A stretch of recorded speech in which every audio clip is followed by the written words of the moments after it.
सर्वांना नमस्कार. कवळी कळी या स्टोरीचे 64 एपिसोड यापूर्वीच अपलोड केलेले आहेत. कृपया ते सगळे एपिसोड ऐकण्यासाठी आपल्या चॅनलला भेट द्यावी. घरामध्ये खूप गरम होत होतं म्हणून कुबेर, कुसुम, सविता, पिंट्या सगळे मिळून आज अंगणातच जेवण करत होते. म्हातारी आणि सगळी लहान मुलं जेवण करून बाजूला गेली होती. मग सगळेजण हसत होते, मस्करी करत होते. मधूनच संजूचा आणि रुमाचा सुद्धा विषय निघाला.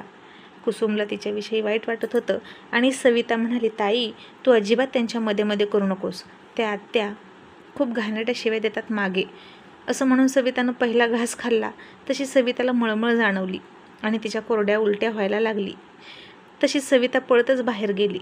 पिंट्या कासावीस झाला आणि कुसुमनं लगेच ओळखलं आणि ती पिंट्याला म्हणाली, रावसाहेब आता यंदा पाळणा हलणार बहुतेक.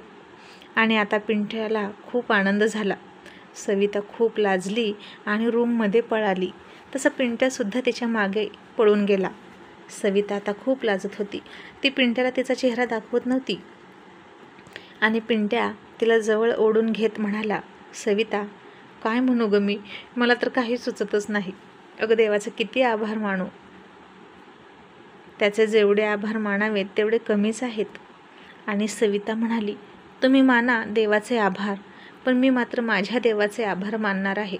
असं म्हणून ती पिंट्याच्या पाया पडायला गेली आणि पिंट्या खूप दचकला आणि म्हणाला, अगं ये सविता, मी देव नाही, तुझा नवरा आहे. सविता म्हणाली, देवच आहात तुम्ही माझे. माझ्या आयुष्यात चमत्कार घडावा असं तुम्ही इतके सगळे चमत्कार घडवून आणले. पहिला चमत्कार म्हणजे तुमचं अचानक माझ्याशी लग्न करण्याचा निर्णय घेणं.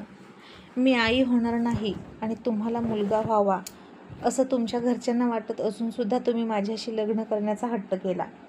आणि दुसरा चमत्कार म्हणजे खंबीरपणे माझ्या पाठीशी उभं राहून मला कधीतरी पाळी येईल असा तुमचा दृढ विश्वास असणं. आणि आता मला आई झालेलं तुम्हाला पाहायचं होतं आणि तुम्ही ते सुद्धा माझ्या आयुष्यात घडवून आणलं. देव मी पाहिला नाही, पण असं म्हणतात की देव चमत्कार घडवतो, पण माझ्या आयुष्यात हे सगळे चमत्कार घडवणारे देव तुम्ही आहात फक्त. असं म्हणून ती पुन्हा त्याच्या मिठीत गेली आणि तिचे डोळे आता पाझरत होते. आणि पिंट्या म्हणाला, अगं वेडे आता रडायचं नाही, समजलं.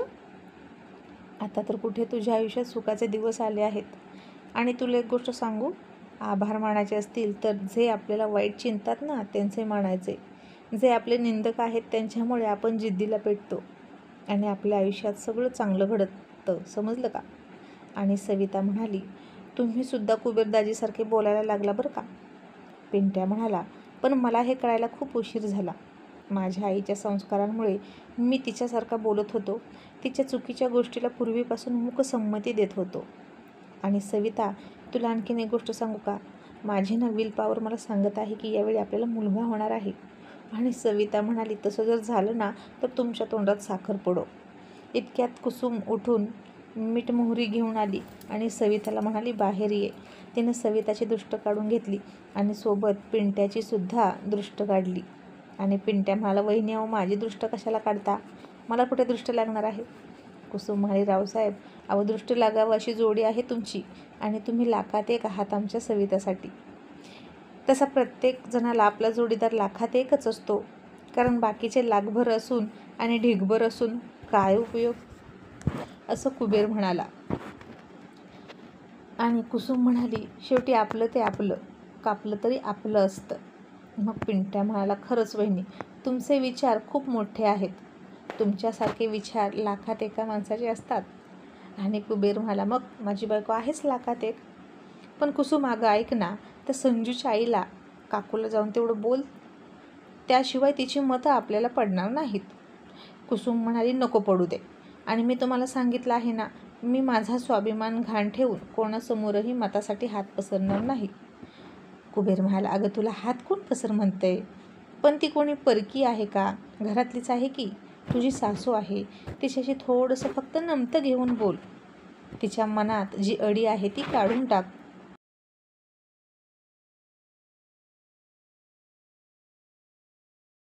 आणि आत्ता तू म्हणालीस ना, जे आपले निंदक असतात, जे वाईट चिंततात त्यांच्यामुळेच आपलं चांगलं होतं, मग त्यांचा तिरस्कार कशाला करायचा, वाईट बोलले म्हणून. तिने सविताचा अपमान केला. मला वाटतं म्हणूनच सविताला गोड बातमी मिळाली, तिच्या तोंडाला यश आलं. मग तिचा राग करत बसायचं का. आणि आता कुसुमला कळलं की त्याला काय म्हणायचं आहे. आणि ती म्हणाली, ठीक आहे, मी बोलते त्यांच्याशी, पण तुम्ही मात्र पक्के राजकारणी असल्यासारखे बोलता बरं का. कुबेर म्हणाला, मग काय तर, अगं ती मोठी मोठी नेते मंडळी बघ, इलेक्शन जवळ आलं की कशी 20-20 वर्षाचं वैर विसरून एकत्र येतात, गळ्यात गळे घालतात आणि किती गोड बोलतात. अगदी कमरेत मोडून जातील इतके वाकत असतात आणि ते आपला मतलब साधत असतात. आणि तुला इथं साधं कोणाला थोडं नमतं घेता येत नाही होय.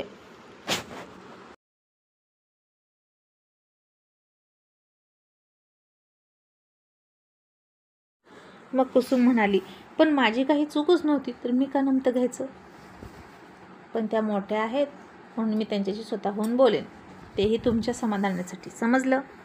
आणि कुबेर तिला हात जोडून म्हणाला, भावी सरपंच मॅडम, तुमचे तेवढे उपकार होतील आमच्यावर. आणि कुसुम हसून म्हणाली, तुम्ही तर मला सरपंच म्हणून घोषितच केलं की. कुबेर म्हणाला, अगं सगळं वारं तुझ्याच दिशेनं वाहतंय असं दिसतंय, पण बघू, हे राजकारण आहे, इथं कोणाचाच भरोसा नाही. लोक तोंडावर गोड बोलतात आणि मागं नावं ठेवतात. मग कुसुम म्हणाली, पण तुम्ही किती धडपड करत आहात मला जिंकवण्यासाठी. कुबेर म्हणाला, हा विजय फक्त तुझा नाही कुसुम, तो माझाही विजय असणार आहे आणि सगळ्या समाजाला कळेल की हा चांगल्या विचारांचा विजय आहे. मग दुसऱ्या दिवशी पिंट्या सविताला हॉस्पिटलमध्ये घेऊन गेला आणि तिची आता तो खूप काळजी घ्यायला लागला. तिला जड वस्तू अजिबात उचलू देत नव्हता. छोटी मुलगी तिच्याकडे यायची आणि आई मला कडेवर उचलून घे असं म्हणायची, पण पिंट्या तिला समजावून सांगायचा. ती मुलगी म्हणायची, आई आजारी आहे का. मग पिंट्या म्हणायचा, आईकडे हट्ट करू नकोस, उचलून घ्यायचा. मग ती मुलगी म्हणायची, का आई आजारी आहे का. मग तो म्हणायचा की आता आईच्या पोटात बाळ आहे, तिला अजिबात उचलून घ्यायला सांगायचं नाही. आणि ती छोटी मुलगी खूप हरकून जायची. आणि आता बघता बघता इलेक्शनसुद्धा आलं आणि भावड्या अपोजिट पार्टीकडून मदत करत होता. कुसुमच्या विरोधात त्याला पुन्हा चेव चढला होता. आणि कुसुमच्या विरोधात जेवढी मतं गोळा करता येतील तेवढी तो गोळा करत होता. त्यानं सावकाराकडून पैसे घेतले आणि अनिताला स्पेशल 4 चाकी गाडी करून आणायला गेला. त्या एका मतासाठी अनिताला 4 चाकीत बसवून आणली त्यानं. आणि तिचा रुबाब काय वर्णावा, फारच तोऱ्यात आली होती ती. आता इलेक्शन म्हटलं की कुत्र्याला सुद्धा महत्त्व प्राप्त होत असतं त्या दिवसात. तसं त्या अनिताचं झालं होतं. मतासाठी कोणाकोणाला हात जोडावे लागतात आणि एका मताचं महत्त्व त्या राजकारण्यालाच कळतं. आणि अनिता आता जास्तच जाड झाली होती आणि खूपच तोऱ्यात खाली उतरली. आणि तिच्या ब्लाऊजमधून तिच्या ब्राच्या पट्ट्या स्पष्ट दिसत होत्या आणि तिच्या कटोरी ब्लाऊजमधून तिची 2 टोकंसुद्धा स्पष्ट दिसत होती. आणि हे असलं बघता क्षणी त्या खेड्यातल्या पुरुषांचं काय होईल हे इमॅजिन न केलेलं बरं. आता कुसुम कुबेर तिथेच झाडाखाली बसलेली होती. कुसुमची इच्छा नव्हती, पण तरीसुद्धा नाईलाजानं तिला इलेक्शनचे नियम पाळायचे होते म्हणून दिवसभर तिथं थांबावं लागलं होतं. पण तिनं दिवसभर कुबेरलासुद्धा तिच्यापासून हलू दिलं नव्हता. ती म्हणाली, तुम्ही इथून निघालात की मी पण घरी निघून जाणार, माझ्यासोबत थांबा इथं, मला इथं थांबायला लाज वाटते. मग कुबेर थोडा हसला आणि तिच्याजवळ थांबला आणि तिला म्हणाला, उद्या तू सरपंच होऊन तुझ्या खुर्चीत बसली तर मला सोबत घेऊन बसशील की काय दिवसभर. आणि कुसुम म्हणाली, हो, आणि तुम्ही मला हे सगळं कबूल केलंय म्हणून मी तयार आहे आणि तुमचं ऐकलं मी, समजलं. मग अनिता कुसुमकडे तिरकी बघत गेली, पण कुसुमनंही मात्र तिच्याकडे अजिबात बघितलं नाही. कुबेर म्हणाला, कुसुम, ती बघ तुझी जाऊबाई कशी तोऱ्यात आली आणि तोऱ्यात निघाली तुला मतदान करून. कुसुम म्हणाली, तोंड बघा आरशात, ती कशाला मला मत करेल. अहो इथं होती तर एका शब्दानं कधी नीट बोलली नाही आणि इतक्या लांबून माझ्यासाठी आपुलकीने येईल होई ती. आणि मला कशाला दाखवता ती छिनालबाई. असल्या बायका परिस्थिती की माझं डोकं सरकतं. आणि बघा कशी नवऱ्याच्या गाडीत रुबाबात बसल्यासारखी बसली आहे त्या भावड्याच्या गाडीत. आणि कुबेर म्हणाला, अगं आता असं काय करतेस, लग्नाचा नवरा सोडून बाकी सगळे पुरुष तिचे नवरे आहेत म्हणून तर रोज एकाला उरावर बसवून घेते. आणि कुसुम म्हणाली, अहो तुम्हाला सांगू का, मी जर सरपंच झाले ना तर पहिली त्या बाईची वाट बंद करीन गावातली. कुबेर हसला आणि म्हणाला, कर तसंच कर. आणि आता सविता घरात झोपली होती आणि अनिता 2 बिस्किट पुढे घेऊन पोरींना भेटायला आली. पिंट्यासुद्धा शेतात गेला होता मतदान करून. त्याला कामधाम सोडून या असल्या इलेक्शनच्या गप्पांमध्ये रस नव्हता. बाकी सगळी मंडळी मतदान झालं तरी तिथेच जागोजागी झाडाखाली जमून इलेक्शनच्या चर्चा करत होती, कारण तो एकच दिवस असतो टाईमपास करण्यासाठी. पण पिंट्याला कोण जिंकेल कोण हरेल यात काहीच रस नव्हता. पण कुसुम वहिनी जिंकावी म्हणजे कुबेर भावड्या खुश राहील असं त्याला वाटलं. मग आता पिंट्या घरी आला तर अनिता दारात होती आणि ती छोट्या मुलीसोबत बोलत होती. आणि ती म्हणाली, तुझी सावत्राई कुठं गेली आहे ग? आणि ती छोटी मुलगी खूप उत्साहाच्या भरात तिला म्हणाली, आमच्या आईला आता बाळ होणार आहे, तिच्या पोटात बाळ आहे. मग मी त्याला मांडीवर बसवणार, काजळ लावणार, त्याला आंघोळ घालणार. आता हे अनितानं ऐकलं आणि तिला जरा धक्का बसला. हे कसं शक्य आहे? सविता आणि गरोदर कशी राहिली? तिला त्या छोट्या मुलीवर विश्वासच बसला नाही. आणि तरीही पिंट्या आला आणि ती मुलगी म्हणाली, होय ना बाबा, आपल्या घरी बाळ येणार आहे ना? आईच्या पोटात बाळ आहे ना? तसा पिंट्या तिला म्हणाला, तू घरात जा बरं. आणि अनिताला म्हणाला, तुझं झाले असेल तर तू सुद्धा निघ आता. आणि अनिता मुद्दाम घरामध्ये डोकवून म्हणाली, कारण तिला बघायचं होतं सविता खरंच गरोदर आहे की काय. मग अनिता म्हणाली, तुझी बायको माझ्या पोरींना वाऱ्यावर सोडून आराम करते आणि नुसताच माझ्या पोरींची आई असल्याचा आव आणते. मी मागच्या वेळेला आली होती तेव्हासुद्धा पाहिलं आहे की हातपाय पसरून घरात झोपते ती. मग पिंट्या हाताची घडी घालून तिला म्हणाला, बरं झोपते ती हातपाय पसरून, पण तिच्या घरात झोपते. मग आता तुझं काय? तुझा काय प्रॉब्लेम आहे? तू एक काम करत जा ना, मग घे तुझ्या सगळ्या मुली आणि बस राखण करत. पण तू तसं कशाला करशील ना, तुला तर अडचण होते ना मुलींची. आणि तिला नावं ठेवण्या अगोदर तू काय करत होतीस हे जरा आठव. थोरली मुलगी रांजणात पडून मरता मरता वाचली, कुसुम वहिनीने वाचवली म्हणून बरं. पण तेव्हा तू काय करत होतीस? दरवाजा लावून बसली होतीस तुझ्या प्रियकराला घेऊन. तशी सविता दार लावून तरी झोपत नाही बघ, सगळे दरवाजे उघडे आहेत. आणि या घरात फक्त एकच पुरुष आहे, तो म्हणजे मी. तुझ्या घरात 56 पुरुष येतात, तसं आमच्या घरात नाही. आणि ती झोपते तर ती कामानं थकते आणि मीच माझ्या बायकोला सांगितले की दुपारी आराम करत जा. पण तुझ्यासारखे 4-2 बावे घेऊन झोपत नाही ती. मला फसवून तर मुळीच झोपत नाही इतर कोणासोबत. तरीही अनिता माधुरड्या आवाजात म्हणाली, इतकी काय कामाने थकते रे तुझी बायको? पिंट्या म्हणाला, तसं तुला सांगून काही उपयोग नाही आणि आवश्यकताही नाही. पण मी ना तिला रात्री खूप जागवतो ना, म्हणून झोप होत नाही तिची. ती झोप ती आत्ता पूर्ण करते. आणि हे ऐकून अनिताचा जळफळाट झाला. इतक्यात कोण आलंय म्हणून सविता बाहेर यायला लागली पिंट्यासाठी पाण्याचा तांब्या घेऊन. आणि पिंट्या म्हणाला, सविता तू आतच थांब, बाहेर येऊ नकोस, आराम कर, मी आलोच. आणि अनिता तिथून पायापळत निघून गेली. पिंट्या तिच्यावर किती प्रेम करतो, तिच्यासाठी अनिताला किती बोलतो, तिचा किती अपमान करतो. आणि जेव्हा मी त्याची बायको होते तेव्हा तो बोलून प्रेम व्यक्त करतच नव्हता. आणि आता इतका चांगला पती तो कसा झाला हे तिला समजेना. कारण त्यावेळी पिंट्या फक्त कामापुरता तिच्या जवळ यायचा रात्री. दुसरे प्रेमाचे 2-4 शब्द त्यांच्यात होतच नव्हते. पण नवरा बायको मध्ये फक्त यंत्रासारखं रात्री एकत्र यायचं आणि दिवसभर दूर राहायचं असं करून उपयोग नसतो. अनितानं त्याचं शरीर तर मिळवलं, पण त्याचं हृदय मिळवलं नव्हतं. त्याच्या हृदयात जागा तर सवितानं मिळवली होती, तिच्या वागण्यानं, चांगुलपणामुळे. तिची किती काळजी घेतो तो. एक वेळ शरीराचं मिलन नाही झालं तरी चालेल, पण नवरा बायकोच्या मनाचं मिलन मात्र झालंच पाहिजे. सुखदुःखाची देवाणघेवाण झाली पाहिजे. पण हे पिंट्या आणि तिच्यात कधीच झालं नाही. तिथे फक्त रात्री कामापुरता व्यवहार होता शरीराचा. कारण तिचं मन तर सतत भटकत होतं, नवऱ्यावर बसतच नव्हतं. आणि आता पिंट्याचं आणि सविताचं प्रेम हे फुलत होतं, बहरत होतं. सवितानं त्याच्यातला प्रेमळपती जागा केला होता आणि त्याच्या प्रेमानेच तिची वेल फुलून तिच्यावर सुगंधित फूल उमलायला सुरुवात झाली होती. पिंट्याचं सवितावरचं प्रेम हे तिला आता बघवत नव्हतं. ती दरवेळी घरी आली की एक नवीन बदल घरामध्ये तिला दिसायचा. घरामध्ये सगळ्या सुखसोयी पिंट्याने करून ठेवल्या होत्या सवितासाठी. आणि ती भावड्याला म्हणाली, त्या वांजोट्या बाईचे इतके लाड करायची काय गरज आहे का? तिला किती पण पाणी घातलं तरी तिला फळ लागणार नाही. आणि काय रे, ती गरोदर असेल का? भावड्या म्हणाला, शक्य तरी आहे का? आजपर्यंतच्या इतिहासात इतक्या उशिरा कोणाला पाळी तरी आली आहे का? मग पिंट्या घरात गेला आणि सविता म्हणाली, का हो, मला बाहेर का येऊ दिलं नाही? पिंट्या म्हणाला, अगं नासकीबाई आली होती, तिची घाणेरडी नजर आहे, तुझ्यावर पडायला नको, तुला नजर लागली तर, म्हणून हाकलून दिली तिला. सविता आता खूप हसायला लागली. मग त्याने तिला हळूच मिठीत घेतली आणि म्हणाला, तुझ्यासाठी काय आणले बघ, धाब्यावर मिळणारे आंबट गोड चिंचेचे गोळे. आणि ते बघून सविताला खूप आनंद झाला आणि म्हणाली, तुम्हाला कसं कळलं, मला ते खूप खाऊ वाटत होते.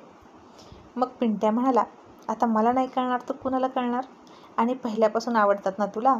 लग्नाच्या आधी कुसुम वहिनींकडे त्यांची काळजी घ्यायला आली होतीस की नाही तू, तेव्हा वहिनींपेक्षा तू जास्त खात होतीस हे गोळे. आणि सविता हसायला लागली आणि म्हणाली, मुलींसाठी काय आणलं. पिंट्या मुद्दाम म्हणाला, त्यांच्यासाठी काय नाही आणलं, फक्त तुझ्यासाठी आणलं. आणि ती म्हणाली, मग मला नाही खायचं त्यांना सोडून. पिंट्या म्हणाला, खा बाई, आणले तुझ्या मुलींसाठी सुद्धा, हे बघ चॉकलेट आणलेत. मग ती खुश झाली. एवढ्या एवढ्या 2 रुपयाच्या चिंचेच्या गोळ्यात सुद्धा ती समाधान मानायची, कारण ते नवऱ्यानं आणले होते, खूप खूप प्रेमानं आणि आठवणीनं. मग ती चिंच खात होती आणि पिंट्याच्या तोंडाला पाणी सुटलं आणि त्यानं जीभ चाटायला सुरुवात केली. आणि सवितानं थोडा खट्याळपणा केला आणि तोंडामध्ये चिंचेचा गोळा पकडला आणि त्याला खाण्याचा इशारा केला. आणि आता पिंट्या तर खूपच खुश झाला आणि म्हणाला, आता मी रोज चिंचेच्या गोळ्या आणणार. आणि त्याने तिच्या तोंडात तोंड घातलं आणि चिंचेचा गोळा त्याच्या जिभेनं तिच्याच तोंडात ढकलून ढकलून तिलाच चारला आणि तो तिचे ओठ खाऊ लागला. आणि सविता खूप लाजून गेली. मग आता संजूची आई इलेक्शनला आली. कुसुम तिच्याशी जाऊन बोलली होती, त्यामुळे ती खुश होती. तशी कुसुम तिला आवडायची आणि मग ती 4 मतंसुद्धा तिच्याच पदरात पडली. मग आता इलेक्शन तर झालं, सगळे निकालाची वाट बघत बसले. उद्या निकाल होता आणि कुबेरच्या डोळ्याला डोळा नव्हता. रात्र झाली आणि ती त्याच्या भोवती मिठी टाकून एक पाय उचलून त्याच्या अंगावर टाकला आणि म्हणाली, अहो झोपा की आता, काय इतकं टेन्शन घेता. कुबेर म्हणाला, कुसुम अगं ऐकलंस का, अगं वसंताची बायको पूजा आता मधल्या दिरासोबत सापडली. म्हणजेच मला वाटतं महेशची काहीच चूक नव्हती, तो खरं बोलत होता. तिनंच त्याला रात्री दार उघडं ठेवून जवळ बोलवला होता आणि नादी लावला होता. आणि कुसुमला फार राग आला आणि म्हणाली, या बाया किती नीच आहेत ना, खूपच माझाला येतात, किती जणांकडून आग मिटवून घेतात काय माहीत, यांना एकटा नवरा पुरतच नाही. आता ती सटवी कुठं आहे. कुबेर म्हणाला, सध्या तर गेली आहे माहेरला मुलं घेऊन, आता तोंड दाखवायला जागा नाही ना, आता मुलं हेच हत्यार तिचं, नवऱ्याचीच मुलं घ्यायची आणि नवऱ्याच्याच विरोधात कोर्टामध्ये वापरायची. मग ती म्हणाली, पण आता वसंत काय करेल हो, आपल्या रावसाहेबांसारखा खंबीरपणे वागेल का, तिला त्यानं पुन्हा आणूच नाही नांदवायला. कुबेर म्हणाला, मला नाही वाटत की तो तसं करेल, तो मऊ स्वभावाचा आहे, तो नक्कीच काही दिवसानंतर तिला घरात घेणारच. कुबेर म्हणाली, मग काय उपयोग असल्या पुरुषांचा. कुबेर म्हणाला, अगं बाई, जर असं बायका सोडत राहिले एक एक जण तर आपली अख्खी वस्ती खाली होईल आणि एक बाई दिसणार नाही तुला. आणि कुसुम रागात म्हणाली, मला ना काय वाटतं माहिती आहे का, या बायांना मोकळं सोडू नये, यांच्या ना कमरेच्या खाली चट्टीला कुलूप लावावं आणि चावी नवऱ्याच्या खिशात असावी, म्हणजे कोणाला खोलताच येणार नाही. कुबेर आता खूप हसला आणि म्हणाला, आता ही कसली आयडिया तुझी, चड्डीला कुलूप लावायचं. ती म्हणाली, मग काय, नवरा रात्री आला की पुन्हा कुलूप खोलायचं, सकाळी कामावर जाताना पुन्हा कुलूप लावायचं आणि निघून जायचं, मग दुसरा कोणीच तिथे एंट्री करू शकत नाही, कुलूप बंद आहे हे बघून निघून जाणार. कुबेर आणखीन हसत म्हणाला, अगं पण त्याची डुप्लिकेट चावी करून घेतली या बायका, आपण गप्प बसायच्या नाहीत, सगळ्या जणांना डुप्लिकेट चाव्या करून देऊन डल्ला मारायला बोलावतील, मग काय करायचं. थोडक्यात काय तर जिला बाहेर वसा करायचाच आहे ना, ती गप्प बसणार नाही. तशी कुसुम आता खूप हसली आणि म्हणाली, होय हो, हे माझ्या लक्षातच नाही आलं. मग कुबेरने तिची साडी वर केली आणि तिच्या निकरला हात लावून म्हणाला, कसं येईल तुझ्या लक्षात, तू आहेस येडी गंगू, पण आता मला मात्र यातला माझा माल आहे त्यावर डल्ला मारू देशील ना. असं म्हणून आता तो तिला कुरवाळू लागला. आणि कुसुम त्याला म्हणाली, माझी चावी आहे ना तुमच्याजवळ, हरवली नाही ना. कुबेर मला, होय गं, चावी हरवली आणि दुसऱ्या कोणाला सापडली आणि दुसराच कोणी तुझ्याकडे आला तर. तसं तिने त्याला खूप जोरात फटका दिला आणि कुबेरने एका झटक्यात तिचा ताबा घेतला आणि ती म्हणाली, उतरा खाली, नका येऊ जवळ. आणि तो म्हणाला, मला उद्याचं निकालाचं खूप टेन्शन आलं आहे, म्हणून आता मला जरा टेन्शन घालवू दे. आणि तो तिच्यावर प्रेमाचा वर्षाव करायला लागला. आणि कुसुम खूप हसत होती आणि तिने त्याचा ओठ जोरात चावला. आणि म्हणाली, मला पण टेन्शन आले. आता कुबेर खूप हसला आणि दोघेही एकमेकांना रोमॅन्टिक त्रास देत एकमेकांचं टेन्शन घालवत होते.